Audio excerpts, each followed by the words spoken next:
Good morning, everyone, and today we're continuing on in Pragmatic Cities and making Australia into a Pokemon region. Today, it's time we settle the legendaries. Starting off first, of course, with the box legendaries. Let's hop in and begin. A long time ago, Oh, before the Great classic. Pokemon War or the Darkest Day, there existed a calamity so disastrous it completely altered the Oh, region look at known that. today as Enzum. Roughly 5,000 years ago, humans and Pokemon lived in harmony on the massive island of Somul. Though there were many different Hmm. factions or tribes that made up Look at that big, Earth Kingdom in the middle. the Somul people, they all universally feared the power of the mighty Pokemon Polenguis, the Serpent of Whoa. Polarity, changing between its two forms depending on its mood. Its minus form always sought rest, slithering across the region trying to find the best place to sleep, Okay. creating rivers where it traveled and lakes where it slept. Its plus form always sought change, reshaping the mountains by slamming its fiery body against the earth, melting it to be Nice. molded by this Pokemon. Polenguis cared not for humans, and its whims of change or rest would sometimes destroy Somul settlements, causing many to be left without a home, and some Oh, suffering an boy. even worse fate. But one brave Samolan, simply referred to as a still, meaning the stop, had had enough. After years of planning, earning the trust of Pokemon across the region, Oh, and nice. discovering a way to seal away Oh, and of course he had all three starters. Polanguis' power, Astil took on the mighty Pokemon at Somul's center, in a battle that wrought disaster to the region. The tempestuous fury of Polanguis warped Somul, making the Whoa. entire center of the region uninhabitable. Despite this, Astil managed to seal away its plus and minus forms within 2 orbs, Whoa. morphing Polanguis into a less powerful, neutral form. Astil then trapped Polanguis beneath the monolith Getting some Kiram vibes up in this, some Pokemon Black and White. that is known as Serpent's Rest, using the power of the orbs to turn the Pokemon to stone and seal it away, hopefully forever. After the events of this day, known as the Calamity, Somul became known as Enzum, for the part of the region Polenguis had destroyed was no longer a land where many dreams could take root, but had become a land where those could no okay. longer dream, where dreaming was lost. Oh, I like Hey everyone, that. Brandon That's here. clever. Whew, I've been waiting for that exposition to stop so I could say that. Before we hop back into talking about these legends, there is a special surprise at the end Good to be here, Brandon. of this video, so make sure to stick around until then. Also, hit like and subscribe to see more videos just like this. So Polenguis plus and minus form are the box legends, though technically it is the same being. I liked the idea of the Scarlet and Violet legends, which basically Nice. had Koraidon and Miraidon being past and future versions of Cyclizar. That's Though right. combined with the fact you had them as a companion throughout the game, it made them feel less legendary to me. It kind of took away that mysterious vibe that the legends had in past games. So I thought I would keep the vibe of the Scarlet and Violet legends, but expand upon it so that Polenguis could be one Pokemon, where depending on pretty which good. game you are playing, you either get access to the plus or minus orbs, with Team Up or Team Down trying to get their hands on them to summon Polenguis in one form or the other to bring about Ooh. great change. Okay. What that change means is dependent on which team you're talking to. Polenguis itself is based I gotta go with the plus form. I just like fire types more. on the rainbow serpent found across much of Aboriginal folklore, Oh, with it being awesome, seen as a awesome. benevolent and sometimes destructive creator god. In some legends, it is known as the Thunder Whoa. Serpent, which informed these three's electric typing, with minus form being electric water, neutral form being pure electric, Okay. and plus form being electric, Electric fire. fire, yep. Minus's part water typing comes from the rain part of the rainbow, and the stones embedded in its body are inspired by opal, a hydrated I was amorphous just about to say they did look like opal form of gems. silica that displays iridescence, furthering that rainbow connection. Australian opals Meanwhile, the plus form looks like it has a lot of sun quartz or make up something. 95% of the world's supply, so combining these two factors was a must for one of these legends. To me, water feels more like a calm element, evoking that minus, negative, and inactive feeling. Surprisingly, Minus form yeah. also has a more smooth and feminine appearance, channeling that Feminine. divine feminine energy, which when mixed with the water type don't just see it. reminds me of Katara from Avatar The Last Airbender. Plus his part fire type comes from its stones, which are inspired Okay, I guess when you look at the face, there is a little bit more femininity to the water form than this one. And maybe it's the fangs or something, because look. Oh, no, never mind. The face is the exact same in both. Never mind. by rainbow quartz, which is Rainbow quartz. I was so close. sometimes called flame aura quartz, due to it being created in a superheated chamber using vaporized titanium and niobium to give it that iridescent look. Fireworks is a perfect opposite to water, giving off those feelings of passion, action, and change. Plus has more sharp and masculine features, channeling the divine masculine. And of course, this reminds me of Zuko from Atla with its fire typing and draconic appearance. Also, electric fire is only held by one other Pokemon at this point, Heat Rotom, so giving it to this legendary felt right to me rather than rock or ground.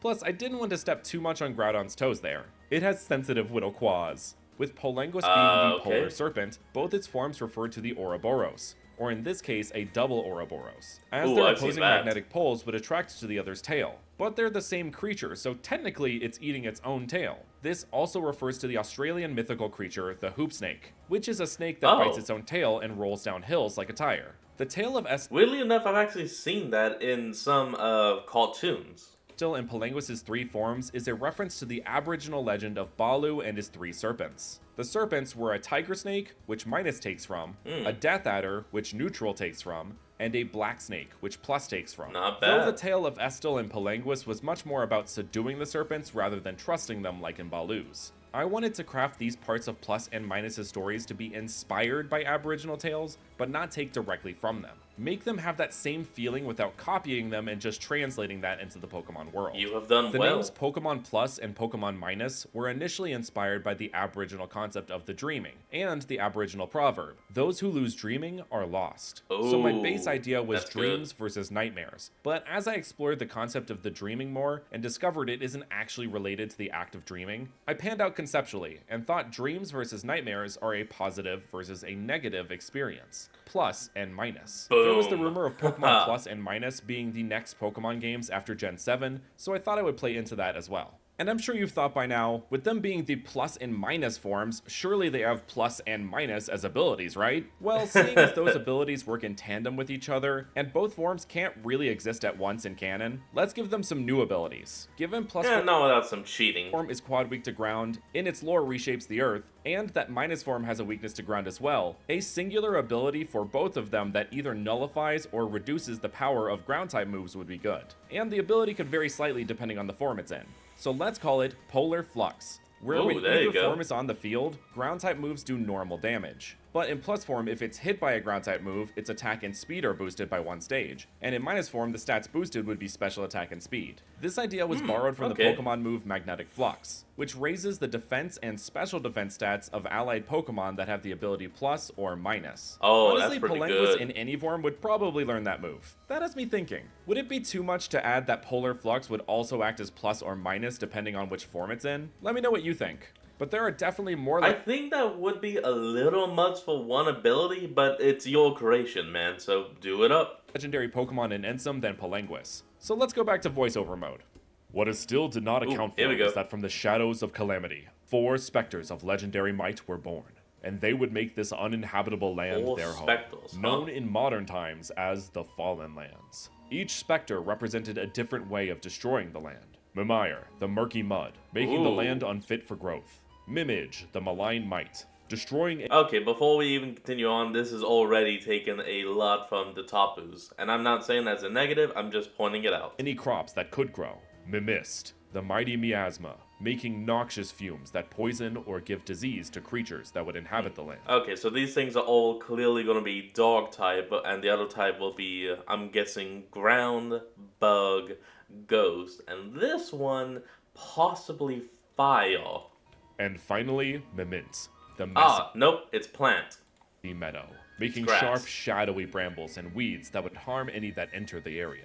Astil, with his followers, built temples at the cardinal points of the Fallen Lands dedicated to these specters. He made these into homes for each, where they could come to receive food and worship, which in turn quelled the spirits, becoming friendly with the residents of the temple. Thanks to Astil, they now act as an extra layer of protection against those seeking out Polanguis for whatever purpose.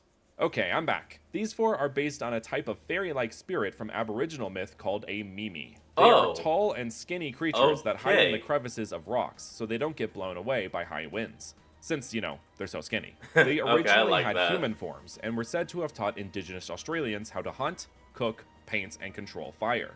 So very unlike the Calamity Quartet, which is their official name. But the Mimis did become very upset if you hurt their pets. I thought the Fallen Lands could act as their pet, so they don't want anyone coming into it without proving themselves worthy. Which, if you wanted to catch Polanguis, you would have to beat them all to do so. Each of these 4 is a primary ghost type, with Mimir being damn it, I was so close. Part ground, Mimige being part bug, Mimist being part poison, and Mimint being part grass. The ghost bug and ghost Well, I was at least right on our second A-type, so I was wrong on the primary A-type, and I was completely wrong with the Mizmiss. poison type combos are fairly rare, with Shedinja being the only bug ghost type, and the Gengar line and Pecharunt being the only ghost poison types. That was so I close. thought showing them some love would be fun. As for the designs of the Calamity Quartet, each is meant to feel like it's part of a swampland. Mimire's design is inspired by its namesake, Dark and Mysterious Mires. The swamp itself, filled with gloopy mud that feels like it's stuck to your soul. And how the it will horns of the sink you entire down. quartet have these rings that are inspired by depictions of the Mimis in cave paintings across Australia. But the way they present on Mimire's horns combined with the sludge make them look like slugs, which definitely can be found in mires or swamps. Okay. Mimige's design was inspired by stick bugs, matching the long limbs of the Mimis, and its hair is inspired by cicadas. Both are bugs you would probably I find do in like marshland. Mimist's design was meant to emulate the mysterious fog over a fantasy bog. Where does that mist come from? Who knows? But a lot Nobody of knows. the time it is malevolent in nature, like the Swamp of Sadness from the Neverending Story. Ooh, Maybe that's a Artax good will one. come out of there one day. Mimint's design was inspired by weeds or invasive plant species, specifically the bone seed plant, which that name is Boneseed, just damn. perfect for a ghost grass type. As far as abilities for these Pokemon, I wanted them to have the vibe of a mix between the Lake Guardians and the Tapus, so they would all share the hidden ability Perish Body, with differing main abilities that all have to do with inhibiting their secondary type. Ooh, that's Mimire a would good have one. Marshmaker, Mimige, Might Mauler, Mimist, Miasma Master, and Mimint, Meadow Mulcher, which would neutralize damage from ground, bug, poison, and grass type attacks respectively. But before the Calamity That Quartet is and actually Palenque pretty was good. creating the Fallen Lands, there had to have been Pokemon living there, right? I can answer that question. The former rulers of Serpent's Ooh. Rest, Waryana, the Walker, and Waryuru, the Swimmer, were removed from their home and had no The chance voice of a god has spoken! of return due to the Calamity Quartet. As recompense, Astil gave the plus and minus orbs to these twin legends, protecting themselves with their power, while also hiding the orbs away. Waryana and Waryuru were able to roam and explore around the lands and seas of Ensum respectively, which after the Calamity made sure the orbs would never reconnect with Palenguis. Over time, these two began to hide from everything, human and Pokemon alike, Oh, becoming no. myth in and of themselves, with sightings reported on rare occasions, keeping their story alive. The duo's roaming of the region inspired Astil to take a pilgrimage of his own later in life, going around the region in a circle along its edges, the bridge between land and sea. This pilgrimage okay. became the foundation of Ensum's Gym Challenge, and with it, Astil became known as its first champion. So yes, I like as I've that. alluded to in the past, Ensum's Gym Challenge would have you navigating the region in a circular direction. But you get to pick which town you start in, and Professor Akasha would meet you wherever you are to give you your starter, giving you a bunch of different options as a player to form your own route. That is Though nothing really is nice. stopping you from exploring all of Ensum, your gym challenge would still remain in a circular order. I know this takes away from the whole open world vibe that Legends Arceus and Scarvy were headed towards, but honestly, and maybe this is a hot take, I don't think these games need to be open world to be fun. I mean, That just is take a look at the true. first 7 generations of Pokemon that didn't have any open worldness to them, and then take a look at what a colossal disappointment Scarlet and Violet was. What is the point of having an open world game if the world isn't fun to explore? I would rather have a smaller, more contained world that was gorgeous and filled with interesting stuff to do than a huge, That's right. bland open world with barely anything to do. And after all, these videos are what I would make for a Pokemon region, so at the end of the day, this is what I would find fun and interesting. But I don't believe Yeah, I'm alone in of this course. non-open world Pokemon sentiment. Okay, rant over. So, the legendary duo which I have named the Hider duo are based on 2 Australian Hider, legends. okay. The Bunyip and the Yowie. No, Ooh. not that kind of Yowie. Both of which are considered cryptids, which contributes to their Hider moniker, given the nature of cryptids is to remain mostly unseen. That the makes Bunyip sense. is a creature hailing from Aboriginal legend, being some kind of evil, amphibious, swamp-dwelling spirit said to resemble a mix between a bulldog, Oh. seal, and an otter, but has been So cited gross. to have reptilian features as well. So Waryuru incorporates all those aspects into one, while also having this fur made of aquatic plants that act as a ghillie suit, Ooh, making like it algae. easier for this Pokemon to hide underneath the surface of the water. Waryuru is additionally inspired by, and I'm going to give this my best shot here, the Muljawonk, a kind of mermaid-like spirit hailing Whoa. from Aboriginal mythology. I don't know what the hell this thing is, but I love the look of it. And weirdly, it's reminding me of the Rod Reese abnormal titan from AOT. Which, as you can see, Waryuru's face is slightly more humanoid, yet has a flatter nose like a bulldog. Then we have the Yowie, which is like Oh, God. Australia's version of Bigfoot. The Yowie is more of a cryptid than anything, though there are some creatures within Aboriginal myth that are similar to the Yowie, such as the Kinnigair, a half-man, half-quoll that terrorized the outback. Okay. So that's where Wariana Huh. gets its cute little ears and less humanoid muzzle. Its fur is meant to emulate how hunters used to use animal furs to blend in, helping them remain hidden to their Good target. one. These two represent the ways different forms of life have adapted to camouflage with their environment, one of the land and one of the water. Their partial dark typing comes from the malevolence of the creatures they are inspired by, but also because some of those Okay. creatures would only move around at night, a period of time that dark types thrive in, and would be when these Pokemon roam. Wariana would roam the entire region except for the Fallen Lands at night, while Waryuru would roam the seas around Ensum. Their names actually come from how they move about. Wariana comes Not from bad. the Aboriginal word Warbule from the Ugambe language, but if you had So, seems like the legendary timeline would have been, and well, as he was saying, there was first Polaris, or however it was pronounced, the main serpent in the lands, and changing from positive to negative and vice versa. It just living changed the world. But then it became too disastrous, so someone had to stop it, and leading to a fierce battle that burned the central lands into, well, death. And of course, from it being sealed away, and the disaster it caused, it called out to four little spirits. It's the Disaster Quartet. And of course, they decided they were going to fight or something, leading to them, of course, ending up getting the temples. And while that sated them, they no longer had a need to destroy to continue more disaster.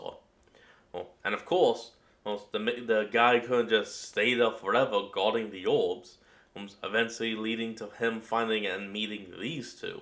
Yana to the end of it means Interesting. walk, basically meaning hide walk. And as you can probably guess, Waryuru also comes from Warbule, with the second part coming from Uruwela, which means swim. Now these Hide, two's swim. main ability would Okay. have to do with hiding. They would both get a new one called Camouflage. For the first turn that these two are sent out to battle, any attack against them will automatically miss unless the attacking Pokemon has no guard. The hidden abilities for these two would be related to their roaming, so Wariana would get Quick Feet, and Waryuru would get Swift Swim. These two would remain in separate like games, Wariana in Pokemon Plus and Waryuru in Pokemon Minus, which makes doubly sure that Palangos would never rise to full power again. How did they move across the Pokemon multiverse? I don't know, dude. Ask Zinnia or something. So now that we've talked about the legends of the Ensum series, that officially marks its end. But don't worry, here is something that is taking its place that I'm sure you'll enjoy. Ooh, we got something coming up already? Wow. Garnet and Lapis. Whoa! Thank you so much to our incredible members whose names you can see for supporting this channel with their hard-earned money, which you can also do by hitting that join button. I'll be honest, I can't believe it. That's already it for the Australia region. We got the region, we got some of the characters, we got the starters and some of the Route 1 creatures. And now that we have the legends, that's it? And now we move on to a whole new region? I mean, I'm not upset, I'm just like, woo. But anyway, alright. Anyway, folks, that's going to be the end of today's video. I hope you all enjoyed this. Remember to like, comment, and subscribe for more. Link to the original will be in the description below, and I'll see all of y'all next time when we flick back on. Until then, this is Fox, signing out. Peace.